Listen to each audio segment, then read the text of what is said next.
Nachdem ich die Türkei im letzten Video in höchsten Tönen gelobt habe, ist es heute Zeit für einige Kritikpunkte. Versteht mich bitte nicht falsch, ich liebe die Türkei, ich liebe Izmir, ich liebe mein Leben hier, aber natürlich gibt es überall auch einige Dinge, die man vermisst, die man nicht ganz optimal findet. Und darum soll es heute gehen. Ich zeige dir heute also 16 Dinge, die mich manchmal etwas stören hier in Izmir, die aber insgesamt natürlich nicht so gewichtig sind wie die Dinge, die mir hier sehr gut gefallen. Natürlich, sonst wäre ich ja nicht hier. Beginnen wir direkt mit dem Verkehr. Ich zeige euch jetzt ein kleines Video, das ich gestern Nachmittag hier in Izmir bei mir um die Ecke gedreht habe.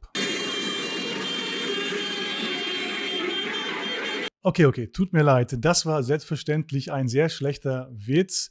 Aber es stimmt natürlich schon, dass der Verkehr etwas chaotisch ist, etwas laut ist. Die Autofahrer interpretieren die Regeln etwas flexibel. Und das alles hat zur Folge, dass man zum Beispiel nicht mit dem Fahrrad zur Arbeit, zur Uni, zur Schule fahren kann, was ich manchmal sehr vermisse. Im zweiten Punkt soll es jetzt um Politik und Wirtschaft gehen. Mir geht es bei diesem Punkt vor allem um die wirtschaftliche und politische Instabilität, wie auch um die wirklich sehr tiefe politische Spaltung in diesem Land. Dass die Türkei nun schon seit vielen Jahren unter den Folgen einer wirklich heftigen Wirtschaftskrise leidet, liegt ja wirklich auf der Hand. Und das ist auch der Hauptgrund, weshalb wirklich sehr, sehr viele Türken ins Ausland auswandern möchten und auch werden. Gerade sehr gut ausgebildete Türken wie Ärzte, Ingenieure und so weiter. Und dann ist da noch die eben schon angesprochene tiefe Spaltung. Man ist entweder für diese eine Partei, für den Politiker oder man ist 100% dagegen. Alle wirtschaftlichen Probleme in der Türkei sind entweder zu 100% Schuld des bösen Westens, insbesondere der USA, oder sie sind zu 100% der sturen Wirtschaftspolitik Erdogans verschuldet. Sehr, sehr oft scheint es in derartigen Fragen überhaupt keinen Mittelweg mehr zu geben. Und beide Seiten sind einfach total verstritten und reden auf einer sachlichen Ebene schon lang nicht mehr miteinander. Das ist zumindest mein persönlicher Eindruck. Wie immer freue ich mich auf eure Kommentare unter diesem Video. Weiter geht's mit einem eher alltäglichen, banalen Problem. Es geht um die Straßenhunde in der Türkei. Versteht mich bitte nicht falsch. Ich habe natürlich überhaupt nichts gegen Hunde. Ganz im Gegenteil. Ich mag wirklich Hunde sogar sehr gern. Aber den Straßenhunden hier geht es nicht wirklich gut. Viele sind krank oder verletzt oder humpeln, weil sie von einem Auto angefahren wurden. Die Straßenhunde tun mir also wirklich leid. Ein weiteres Problem ist, dass ein kleiner Teil der Straßenhunde wirklich auch sehr gefährlich ist. Und der dritte Punkt ist der Lärm. Ja, das Hundegebell kann tagsüber und sogar nachts wirklich manchmal nerven. Ich habe auch viele Nachbarn hier, die Hunde haben und dann bellen die Hunde auf den Balkonen mit den Hunden auf der Straße nachts um die Wette. Das kann manchmal ein bisschen anstrengend sein. Der nächste Punkt sind Naturkatastrophen. Das größte Problem in Deutschland sind vermutlich Überschwemmungen, wie vor 2-3 Jahren die große Überschwemmung im Ahrtal. In der Türkei hingegen gibt es nicht nur Überschwemmungen, sondern daneben auch noch Waldbrände fast jedes Jahr. Und sehr, sehr gefährlich sind auch die Erdbeben in der Türkei. Fast die gesamte Türkei ist Erdbebengebiet, wie du bestimmt weißt. Und ein riesiges Erdbeben, wie es dieses Jahr im Südosten der Türkei gab, könnte theoretisch jederzeit auch in Istanbul oder hier in Izmir passieren. Ich habe in meinen 2 Jahren hier bereits mehrere kleinere Erdbeben erlebt. Und auch wenn sie überhaupt nicht gefährlich waren und es keinerlei Schäden oder Verletzte gab, habe ich trotzdem jedes Mal einen wirklich sehr großen Schock bekommen. Das ist wohl etwas, woran man sich gewöhnen muss, wenn man hier in Izmir lebt. Der nächste Punkt ist die Organisation oder besser gesagt die fehlende Organisation. Es gibt natürlich auch viele Bereiche, in denen es in Deutschland auch nicht so gut und effizient und organisiert abläuft. Ihr könnt gerne Beispiele in die Kommentare schreiben, aber ich würde dennoch sagen, dass es in Deutschland in den meisten Bereichen etwas mehr Regeln, mehr Transparenz und so weiter gibt.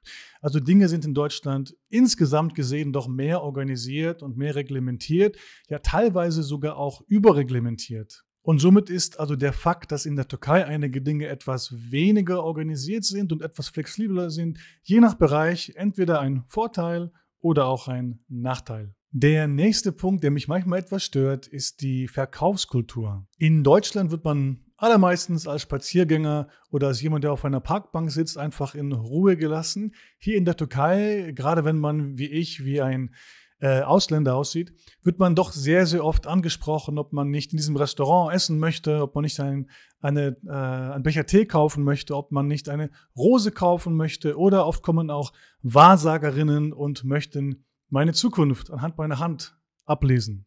Aber jetzt, wo ich drüber nachdenke, eigentlich interessiert es mich schon, wie mein Leben in 10 Jahren aussieht. Vielleicht könnte ich also demnächst mal so eine Dienstleistung in Anspruch nehmen. Der nächste Punkt ist das Rauchen. In der Türkei oder zumindest hier in Izmir scheint das Rauchen wirklich sehr beliebt zu sein, und das stört mich manchmal etwas als jemand, der seit Jahren überzeugter Nichtraucher ist. Egal, wo man gerade sitzen möchte, auf einer Parkbank, in einem Café, in einem Restaurant. Es passiert sehr, sehr, sehr, sehr oft, dass jemand, der direkt neben dir sitzt oder hinter dir sitzt, eine Zigarette anzündet. Ja, warum rauchen eigentlich so viele Türken? Hast du eine Idee? Das ist für mich wirklich ein Rätsel. Schreib es gerne in die Kommentare, wenn du eine Theorie hast. Der nächste Punkt ist die Sauberkeit. In Parks, in Bergen, am Meer oder sogar auch im Meer, überall, wo sich Menschen aufhalten, also fast überall, findet man leider auch sehr, sehr viel Müll. Bierflaschen, Dosen, Plastik, Zigaretten und so weiter und so weiter.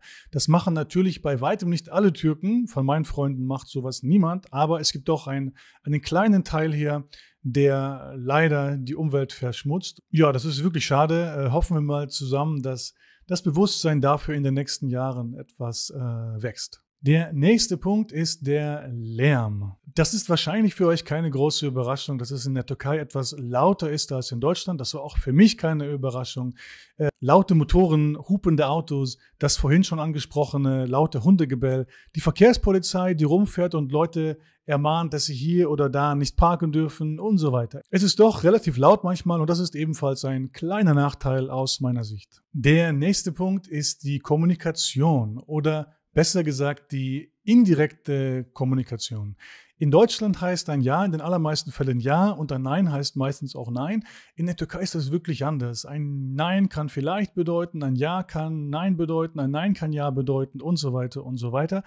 Außerdem fällt es manchen Türken etwas schwer, ich weiß nicht zu sagen. Es gibt da diesen berühmten und lustigen Running Gag, dass man einen Türken nach dem Weg fragt und er oder sie kennt den Weg nicht, sagt aber trotzdem nicht, das weiß ich leider nicht, fragen Sie bitte woanders, sondern diese Person schickt einen einfach an irgendeinen falschen Ort, anstatt zu sagen, tut mir leid, das weiß ich nicht. Der nächste Punkt ist die Instabilität der Freundschaften und Beziehungen. Ja, was meine ich damit? Ich habe das wirklich oft erlebt, dass zwei Personen, Freunde, Kollegen, Nachbarn und so weiter, wirklich gute Freunde zu sein schienen, und plötzlich von heute auf morgen, ohne für mich klar erkennbaren Grund, einfach nicht mehr miteinander reden. Artık konuşmuyoruz ist ein Satz, den ich wirklich schon sehr, sehr oft gehört habe. Also es scheint mir so zu sein, als ob die Stimmung sehr schnell vom einen Extrem ins andere Extrem umschlagen kann. Von ich liebe diese Person zu ich hasse ihn oder ich hasse sie. Der nächste Punkt ist die Bürokratie. Ja, das gebe ich gerne zu. Das ist in jedem Land schwierig, unangenehm, und es gibt viele langwierige Prozesse. Und gerade für Ausländer sind diese Dinge nochmal schwieriger und unangenehmer. Aber ja, ich habe wirklich sehr schlechte Erfahrungen gemacht mit meinem Arbeitsvisum, mit meiner Aufenthaltsgenehmigung und auch anderen Dingen, die wirklich lange dauern. Okay, auch in Deutschland, das gebe ich zu. Und die wirklich auch in der Türkei teilweise sehr intransparent sind. Es gibt oft keine genauen offiziellen Regeln, sondern viele Dinge werden direkt von dem Sachbearbeiter bzw. der Sacharbeiterin entschieden. Der nächste Punkt ist das Klima. Ich beziehe mich hier ausdrücklich auf Izmir. Der Winter ist super, Frühling und Herbst sind ebenfalls wunderbar. Einzig und allein der Sommer ist wirklich für meinen Geschmack doch viel zu heiß und auch viel zu schwül. Kommen wir direkt zum nächsten Punkt. Parkende Autos. Es gibt hier im Zentrum von Izmir wirklich viel zu viele Autos und viel zu wenig Parkplätze. Das führt dazu, dass die Autos einfach irgendwo parken.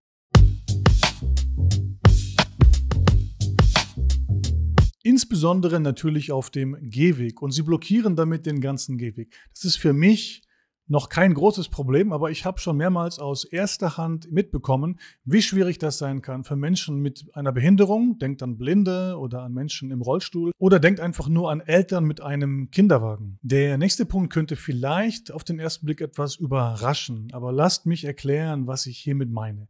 Lebensmittelqualität. Das Essen ist natürlich wunderbar. Die türkische Küche ist einzigartig.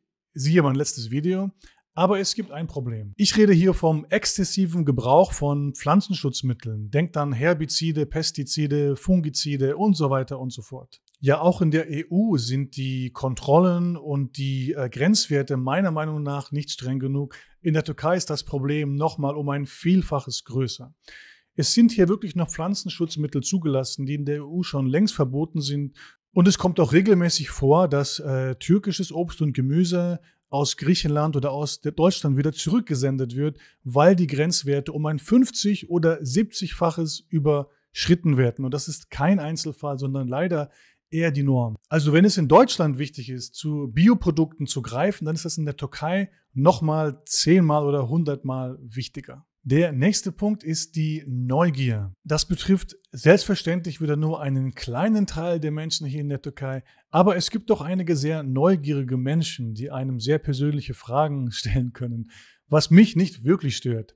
Einmal war ich zum Beispiel weg, nur für 3 oder 4 Tage, das war ganz am Anfang 2021 und mein Nachbar, ein sehr netter älterer Herr, ein Amca, hat mich direkt nach meiner Rückkehr gefragt, wo ich denn gewesen sei. Er habe 4 Tage kein Licht bei mir gesehen. Und dann wäre da noch das Thema Deo oder Parfüm. Ja, was könnte ich denn hiermit schon wieder meinen? Mir fällt auf, dass manche Türken, das sind oft Männer, manchmal aber auch Frauen, für meinen Geschmack wirklich viel zu viel Deo und oder Parfüm benutzen. Und zwar so schlimm, dass ich, ohne zu übertreiben, manchmal auf der Straße oder noch schlimmer in der Straßenbahn oder im Bus nicht mehr atmen kann. Also ich verstehe nicht, wieso Sie eine halbe Flasche Parfüm oder eine halbe Sprühdose Deo benutzen müssen. Ich habe natürlich etwas übertrieben. Gut, das waren 16 Kleinigkeiten, die mich manchmal etwas stören und die Betonung liegt hier eindeutig auf dem Wort Kleinigkeiten. Es gibt natürlich viel mehr und vor allem viel größere Punkte, die mir hier sehr, sehr gut gefallen. Sonst wäre ich ja nicht in diesem wunderschönen Land. Das war's für heute. Vielen Dank. Görüşmek üzere.